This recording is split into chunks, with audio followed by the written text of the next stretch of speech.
Salut à tous, c'est Steven et aujourd'hui dans cette nouvelle vidéo je vous propose 5 nouveaux tweaks Cydia qui sont tous gratuits, compatibles avec iOS 8. Donc la liste de tous ces tweaks Cydia vous la retrouvez juste en dessous dans la description de la vidéo. Le premier tweak s'appelle Combination Lock et voilà comment ça va se passer maintenant lorsque vous aurez à taper votre mot de passe sur votre écran verrouillé. Vous avez cette sorte de roue. C'est en réalité la molette d'un coffre-fort, c'est ça qu'a voulu représenter le développeur du tweak.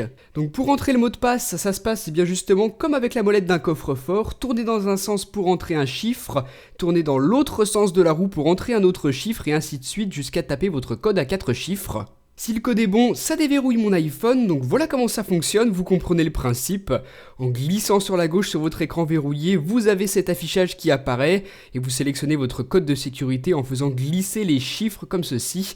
Et bien évidemment, si ce n'est pas bon, ça ne déverrouillera pas votre iPhone, le tweak vous affichera une erreur comme d'habitude.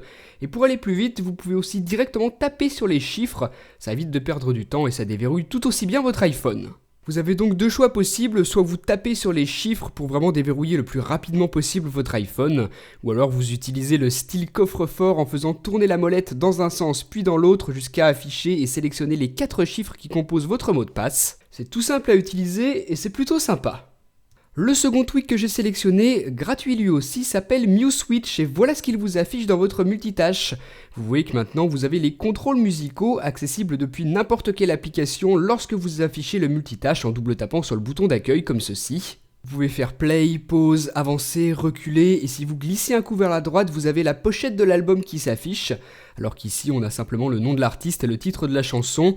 Donc voilà, c'est vraiment tout simple à utiliser, encore une fois, il n'y a absolument aucun réglage pour ce tweak, il vous affiche simplement le contrôle de la musique dans votre multitâche, c'est tout simple. Ensuite on a un tweak que je trouve excellent, regardez ce que permet de faire Quartz Settings. Vous voyez que j'ai maintenant une couleur appliquée en fond de mon application réglage et qui se trouve en fait être mon fond d'écran sur mon iPhone. Donc je le retrouve ici flouté, ce qui donne cet effet jaunâtre que j'ai ici avec ce fond d'écran. Je trouve ça vraiment original, c'est super sympa de pouvoir personnaliser un petit peu cette application réglage. Donc regardez, si je choisis maintenant un autre fond d'écran, je vais l'appliquer sur mon écran d'accueil. Donc c'est ce fond d'écran-ci sur l'écran d'accueil de votre iPhone qui sera repris dans les réglages. Regardez ce que ça fait. L'effet de flou est vraiment sympa et j'avais peur que ça ralentisse un petit peu la navigation, mais pas du tout. Donc c'est vraiment excellent et ici si vous vous rendez dans le panneau de configuration du tweak, vous avez plusieurs thèmes que vous pouvez sélectionner. Des thèmes tout faits comme celui-ci tout en noir et rouge. On a ensuite le thème Panda qui lui est plutôt noir et blanc, c'est logique. Donc si ces thèmes vous plaisent, vous pouvez les utiliser pour les appliquer en fond de votre application réglage. Le dernier c'est celui-ci, plutôt blanc et bleuté. Ou alors si aucun de ces 3 thèmes ne vous satisfait vraiment, vous faites comme moi et vous utilisez votre fond d'écran en image de fond pour votre application réglage, comme ça. Je vous rappelle que tout est gratuit, donc si ça vous intéresse vraiment n'hésitez pas. Et on va continuer avec le tweak qui s'appelle Volume Banner. L'indicateur de volume sera maintenant sous forme de petites bannières sur le haut de l'écran plutôt qu'en gros en plein milieu.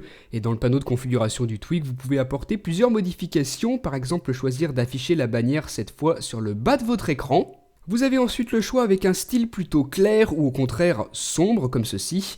Et ensuite 3 styles différents pour le curseur que vous sélectionnez là. Et enfin le dernier curseur vous permet de sélectionner l'épaisseur. Là vous voyez que c'est beaucoup plus épais que tout à l'heure. Pour finir, si le style clair ou sombre ne vous plaît pas, vous pouvez également choisir d'afficher de la couleur. On va terminer avec le 5e tweak qui s'appelle Pool Bulletin. Il va vous permettre, si comme moi vous avez ici plein de notifications dans votre centre des notifications, de les supprimer toutes d'un coup au lieu de le faire une par une. Vous pouvez comme ça glisser un petit coup vers le bas et vous voyez que vous avez un indicateur. Donc glissez un grand coup vers le bas et hop, toutes vos notifications disparaissent d'un coup, ce qui vous évite, comme je vous l'ai dit, de les enlever une par une, c'est plus rapide. Donc voilà pour ces 5 bons petits tweaks, tous gratuits. Dites-moi celui que vous avez préféré et à très bientôt pour une prochaine. Salut!